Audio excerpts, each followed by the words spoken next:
Uncle, आप अपनी बेटी की शादी करना चाहते हो ना? कीमत बताओ, मैं खरीद लूंगा इसे।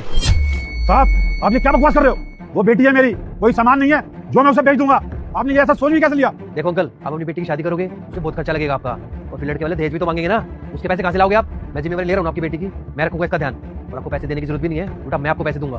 पैसे? अरे कितने पैसे दे दोगे आप? बताओ कितने चाहिए? 1 लाख, 2 लाख, 5 लाख? आप मुझे 5 लाख रुपए दे दोगे? हाँ। इतने सारे पैसे ये मेरे हैं? ये सारे पैसे आपके। इतने सारे पैसे? इतने सारे पैसे तो आज तक मैंने कभी देखे ही नहीं। साहब आप इसे ले जाओ इसे।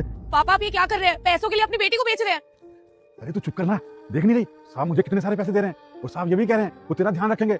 देख बेटा, मैं तो तेरी शादी नहीं करवा पाऊंगा, चली जा। पापा मैं तो इन्हें जानती भी नहीं, ये कौन है, कैसे है? आप ऐसे किसी के हाथों थमा दोगे मुझे? पापा ऐसा मत करिए, कहीं मेरी पूरी जिंदगी ना बर्बाद हो जाए।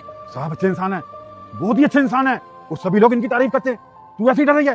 तू एक काम कर, इनके साथ चली जा। जा बेटा जा, चली जा। नहीं पापा मैं नहीं जाऊंगी इनके साथ, अब मना कर दीजिए इनको। अगर आप लोगों की बहस खत्म हो गई हो तो मेरी बात ध्यान से सुनिए। ये सारे पैसे आपके, और आज से आपकी बेटी मेरी। और हाँ, आज के बाद ना ही आप इससे मिलने की कोशिश करोगे और ना ये जानने की कि ये कहाँ है। अरे ना साहब, अब मुझे कोई मतलब नहीं है, आप मुझे बस ये सारे पैसे दे दीजिए साहब। पापा मेरी एक बार बात तो सुनिए। पापा नशे के चक्कर में आप पागल हो चुके हो, पहले आपने पूरा घर बर्बाद कर दिया, अब आप मेरी जिंदगी बर्बाद करना चाहते हो। बस, पैसे मिल गए ना आपको, तो मेरे साथ चल। अरे जा बेटा जा। नहीं पापा, अरे चल। पापा मेरी बात सुनो। पापा नहीं। अरे साथ तुझे बहुत कुछ रखेंगे, जा चली जा। इसे मिल गया मुझे, और मुझे अब क्या चाहिए? कि कहाँ लेके आए हो आप मुझे? चलो अंदर। नहीं मैं नहीं जाऊंगी। मैंने तुम्हारे बदले में पैसे दिए हैं, खरीदा है मैंने तुम्हें, और जो मैं बोलूंगा ना वो तुम्हें करना पड़ेगा। अंदर चलो। नहीं, पैसों के दम पे आप मेरी जिंदगी बर्बाद नहीं कर सकते। बर्बाद नहीं कर रहा हूँ, मैं तुम्हारी जिंदगी बना रहा हूँ। मतलब ये 12th में तुमने टॉप किया है, और तुम पढ़ाई लिखाई छोड़ के तुम शादी करना चाहती हो ना? पढ़ाना लिखाना तो ठीक है, लेकिन तुम्हारे पापा बिल्कुल पागल हो चुके हैं। तुम्हारे पापा बस तुम्हारी शादी करना चाहते हैं, चाहे वो लड़का जैसा भी हो। तुम्हारे पापा ने अगर किसी गलत आदमी के हाथ में तुम्हारा हाथ थमा दिया ना, तो वो तुम्हारी पूरी जिंदगी बर्बाद कर देगा। मैं तुम्हें बचाने के लिए लाया हूँ, अब समझ में आ गया ना तुम्हें? अब चलो। देखो घबराओ मत, यहाँ पे तुम्हारे जैसे और भी बच्चे हैं जो पढ़ना चाहते हैं, जिंदगी में आगे बढ़ना चाहते हैं। उन लोगों के साथ रख रहा हूँ मैं तुम्हें। यहाँ पे तुम्हें किसी चीज की कमी महसूस नहीं होगी।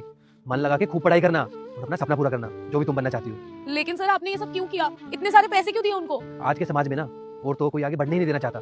सबको ऐसा लगता है कि औरतें सिर्फ घर के काम करने के लिए बनी है। मेरी माँ के साथ भी ऐसा ही हुआ था, वो पढ़ना चाहती थी लेकिन उनके घर वालों ने पढ़ाया नहीं उन्हें। और मैंने तब से ही सोच लिया था, कोई भी लड़की होगी या कोई भी बच्चा होगा, अगर वो पढ़ना चाहेगा तो मैं उसकी मदद जरूर करूंगा। और मुझे तुम्हारे बारे में पता चला, इसीलिए मैं तुम्हें यहाँ पे लेके आया हूँ। और तुम फिक्र मत करो, बिल्कुल सेफ हो तुम यहाँ पे। लेकिन एक बात समझ नहीं आई, इसमें आपका क्या फायदा? रुक जा बेटा, मुझे देखकर इग्नोर मत करना। इस बार जो भी इस वीडियो को लाइक और सब्सक्राइब करेगा उसके घर में पैसों का बारिश कर दूंगा। यकीन ना हो तो करके देख ले। और जाते जाते बेटा कमेंट में जय श्री राम। भगवान ने बहुत पैसा दिया है मुझे, अगर वो पैसा मैं किसी अच्छे काम में लगाऊंगा तो थोड़ा बहुत पुण्य भी मिल जाएगा मुझे। और फायदा क्यों नहीं होगा?